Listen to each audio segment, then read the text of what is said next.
Imagine learning French as one woman is introduced to another woman's family in a meet the family encounter. Or perhaps you're trying to learn French to the tune of a couple who are honeymooning who are lesbian. Well, that's what Duolingo would like your children to learn, no matter how young they are, even 6-year-olds. They think it's appropriate for children to learn languages with this sort of material as their basis. That is, normalizing being queer, normalizing homosexuality. I never knew any of this. I was using their Latin program and there are a couple of flags in there, but I thought, oh, you know, maybe it's not so bad. I started learning French after I finished their Latin program, and I was blown away because I was going to start my child with the Duolingo learning app, and it was so bad. I deleted my own account as an adult. I thought, I cannot be letting my children learn it, and I shouldn't be learning it myself with this sort of material that is normalizing homosexuality in this way. Take a look at some of the footage I got. Okay, so this one's loading. This is about two women who are in a lesbian relationship. They're going to meet the family. So Odile, who is a woman, is going to meet Melissa's family. Melissa is obviously a woman as well. And here, Melissa is talking to her mother. Odile is meeting the mother. They're saying hi.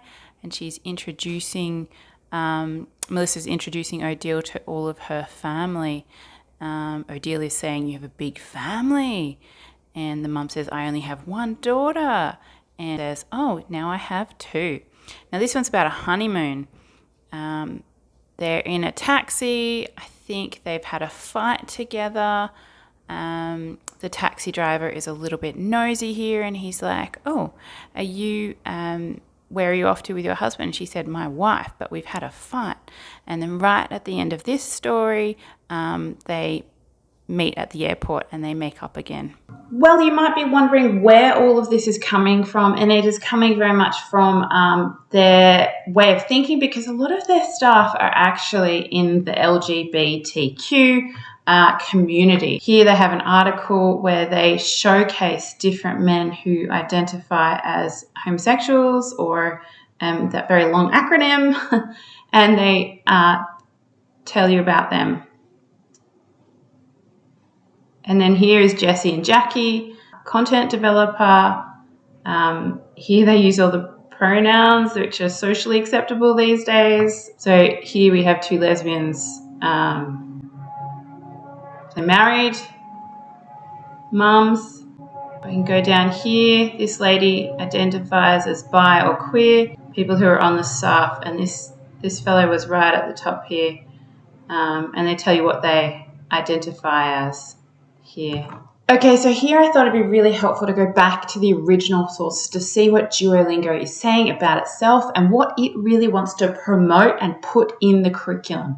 So here we can see they want to do LGBTQIA representation in their stories and characters, and that this is a little article to tell you a little bit about what they actually believe. So here they're getting you to meet their queer characters over here, and they tell you about Lynn. So she looks like she's a university professor.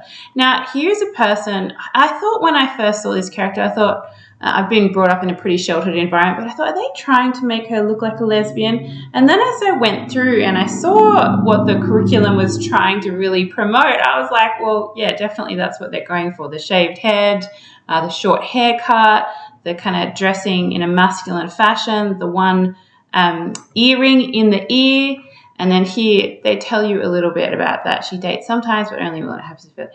So they tell you about Bea, and then Oscar, who's also another homosexual character.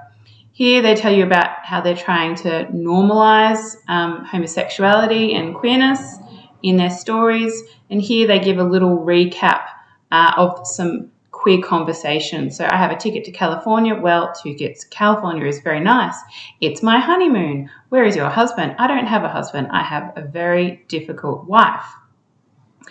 Amanda, Beth, I'm very sorry. I love you. I love you too. I want to go to California with you. Have a nice honeymoon. So they're allowing children who are age 5, age 6 to see these stories and learn off them. So if you are not a parent like me, I'm a Christian parent, I don't want my children to be exposed to these sorts of things. And I'm just like, why can't they learn about fluffy cats and dogs and those sorts of things? You know, I wasn't sure if I should do this sort of video, but then I thought I really don't want a Christian mum or dad putting their kids on the Duolingo learning app and then finding out that their children have been learning lessons with this sort of content in them. And I was really encouraged to make this video because of Abby, and she made a video on reading eggs, which I was just really shocked at the material in there too, and I thought, well, I better not recommend this program anymore.